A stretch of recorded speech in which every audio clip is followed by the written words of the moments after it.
Welcome to the show Illuminati, lighting your way to success. I am Divyanshu Shahi. And I am Abhigyan, and we are your hosts for today's episode. And today we have with us one of the brightest students of mechanical engineering branch and who is going to be a future scientist in DRDO. Welcome, sir. So, should we start? Yeah. Tell us about your journey as a student up to this point of life. I want to tell you that my parents are teacher. So my primary schooling started from my father's school. When I was 6 year old, then I got admitted into the Kendriya Vidyalaya Hajipur. After that, after pursuing the intermediate or the passing my intermediate from the Kendriya Vidyalaya, in 2011 I got admitted into the NIT Patna in mechanical engineering, and in the fourth year I got placed in DRDO. So this is the sir केंद्रीय विद्यालय संगठन में आपकी जो experience है वो कैसे केंद्रीय विद्यालय हाजीपुर एक छोटा सा विलेज है और वो स्कूल भी बहुत छोटा था, अभी कोई बड़ा डेवलप नहीं हुआ था। तो वहाँ पे तो मैं वहाँ पे सारे बच्चे थे, उसमें तो वही मेरा रैंक 1 रहता था, हमेशा टॉपर रहते थे। और वहाँ मैं स्कूल बॉय भी था, स्कूल हेड बॉय होता था, तो वो भी उसमें था। और वहाँ तो बहुत सारे प्राइज वो जीतने को मिलते थे, बहुत सारी एक्टिविटीज़ होती थी वहाँ पे। और वहाँ सारे टीचर्स भी अच्छे थे, जिसके कारण हम सारे बच्चों का वहाँ इंटरमीडिएट में मार्क्स भी अच्छे आए। जब बचपन में हम सभी टीवी पे जो कैरेक्टर्स देखते हैं अक्सर उनसे इन्फ्लुएंस होते हैं, आपके साथ भी ऐसा कुछ था छोटे थे? हाँ, मैं इन्फ्लुएंस था, शक्तिमान से ज़्यादा इन्फ्लुएंस था, क्योंकि शक्तिमान का वो जो इनिशियल सॉन्ग्स होता है वो मुझे ज़्यादा अच्छा लगता था, और उसकी कहानी भी थोड़ी ज़्यादा ट्विस्टिंग होती थी। और यहाँ तक कि मैं बहुत दूर निकल जाता, बहुत दूर पड़ोसी के घर भी चला जाता था देखने के लिए, अगर लाइट नहीं रहता था। सर डेडिकेशन का क्या रोल रहा आपके जीवन में? डेडिकेशन से बड़ा है कंसंट्रेशन। अगर डेडिकेशन है और आप चाहते हो कि हम ये करें, लेकिन आप कंसंट्रेट नहीं कर पा रहे हो, तो कंसंट्रेशन करना ज़्यादा ज़रूरी होता है। और ये कंसंट्रेशन करने के लिए मेरा सोचना है कि आप कम ही देर पढ़ो, लेकिन थोड़ा अच्छे से पढ़ो। और मेरे अंदर था थोड़ा हम ज़्यादा देर बैठकर पढ़ भी नहीं सकते थे, और ये सोचते थे। और शाम को इसके लिए कंसंट्रेशन बढ़ाने के लिए वो खेला करते हैं, क्रिकेट को ज़्यादा खेला करते हैं, जिसके कारण कंसंट्रेशन ज़रूरी होता है हमारा कोई भी सक्सेसफुल। कम समय में ज़्यादा आप फोकस्ड होगा और आप मेंटली तैयार रहेंगे किसी चीज़ को याद करने के लिए। Which is your favorite game? My favorite game is cricket, and I think you know that I am also in the team of the NIT Patna mechanical engineering. Sir, being such a bright learner, is there any quality you have learned from sports? Sportsmanship, the first quality. Second quality is when you work in team, then it will help you in the future. How to boost up your team when you are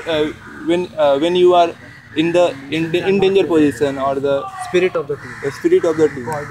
Coordination should be there.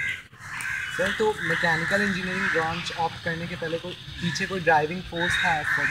Driving force तो था, से आपको पहले 11-12 में तो था कि थोड़ा ऑटोमोबाइल से ज़्यादा प्यार था, हम लोग देखते थे। और कुछ ऐसे बच्चे होते हैं क्लास में जिनको होता है कि ऑटोमोबाइल के बारे में ज़्यादा जानकारी होती है, और कुछ थे हमारे यहाँ हमारे कॉलेज इसमें 12th में, और वो जब भी क्विज होता था, ऑटो क्विज होता था, वो जीत जाते थे। तो हमारे अंदर भी वहीं से थोड़ा वो आता गया, प्रेरणा आती थी उसके बाद।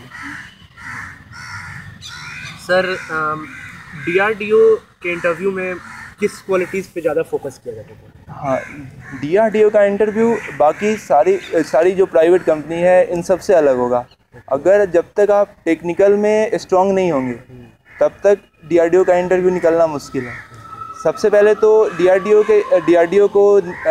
DRDO में सक्सेस पाने के लिए पहले तो टेक्निकल इतना अच्छा होना चाहिए कि आप वो रिटन एग्ज़ाम एप्टीट्यूड निकाल लें, क्योंकि वहाँ आप दोस्तों की मदद भी नहीं ले सकते ऐसा। और वहाँ 2 घंटे में लगभग 80 सवाल करने थे और 60 टेक्निकल थे और 20 एप्टीट्यूड थे। तो और उस एप्टीट्यूड में थोड़ा जनरल साइंस भी था, जनरल नॉलेज भी था, तो ये थोड़ा डिफ़िकल्ट हो जाता है। और जो सेकेंड राउंड था वो अब इस DRDO के इंटरव्यू में आपको कोई HR राउंड नहीं होगा, कोई HR सवाल हमारे इंटरव्यू में एक भी HR सवाल नहीं पूछा गया। और इंटरव्यू में लगभग जहाँ तक याद है मुझे वो 9 पैनल थे, मतलब और सारे के सारे IIT के प्रोफेसर थे, रिनाउंड प्रोफेसर थे, और सारे एक एक करके अच्छे सवाल वो तुमसे पूछेंगे। ऐसा नहीं कि मतलब सिंपल सवाल पूछ रहे हैं कि स्ट्रेस और प्रेशर में क्या अंतर है, ये सब नहीं पूछेंगे वो। मतलब उसके लिए आपको DRDO का इंटरव्यू क्लियर करने के लिए काफ़ी डीप पढ़ना होगा। तो तुम कोर्स बुक्स जो होती हैं उससे ही पढ़ा था आपने, या कोई अलग से रेफरेंस बुक आपको? इंजीनियरिंग में तो कोई कोर्स बुक मतलब ये होता नहीं है, क्योंकि आप जितना नॉलेज लोगे और उतना कम है। और फॉरेन राइटर की बुक मेरे ख्याल से ज़्यादा ये हेल्पफुल होती है, क्योंकि वो ज़्यादा डीप में लिखते हैं। So why are you so keen to join as a scientist in DRDO? इतना तो पहले तो मेरा ऐसा कुछ नहीं था कि मैं साइंटिस्ट ही बन जाऊंगा, लेकिन वो कैंपस में वो DRDO आई और टेक्निकल अच्छे होने के कारण वो DRDO का वो निकला, तो अब साइंटिस्ट। तो कोई स्पेशल मोटिव है आपका एज ए साइंटिस्ट? हाँ, अब लगता है कि अब मुझे अब कंट्री को सर्व करना है, अब कुछ आगे करना है। और ऐसा नहीं लगता है कि मतलब DRDO को हम छोड़कर कहीं जाना चाहेंगे, ऐसा कुछ नहीं है। DRDO में ही कुछ करना है, देश को देना है। Sir, you have been the campus ambassador of SP Jain College. So how was the experience in Dubai? ये तो एक पहला था, ये तो सारा पहला एक्सपीरियंस था। मैं यहाँ एरोप्लेन पे चढ़ना, उसके बाद दुबई जाना, और दुबई में हुआ बहुत सारी चीज़ सीखने को मिली। पहला बात तो ये। दूसरा, ये तो एक टूर था, तो बहुत सारी चीज़ उन्होंने दिखवाया, बताया कि। और दुबई एक हब है, मतलब जिसे बहुत सारी कंट्रीज़ मतलब वहाँ पे कंट्रीज़ के लोग वहाँ आके एक साथ रहते हैं। तो ऐसा कुछ नहीं है कि मतलब तुम्हें लगेगा कि कहीं और अलग आए हैं, लेकिन वहाँ का जो सिविल इंजीनियरिंग का जो वो है एग्जाम्पल तुम्हें देखने को मिलेगा। बहुत सारी बड़ी बिल्डिंग हैं, और सारी लार्जेस्ट कोई भी चीज़ ले लो, लार्जेस्ट एक्वेरियम ले लो, टॉलेस्ट बिल्डिंग ले लो, टॉलेस्ट टावर ले लो, सारी की सारी वही दुबई में है। और इसलिए दुबई तो एक बहुत अच्छा शहर है, और मुझे नहीं लगता कि कोई भी बच्चा वहाँ जाएगा तो एंजॉय नहीं करेगा, ऐसा हो नहीं सकता। So what would you have done if you would not have been placed in DRDO? हाँ,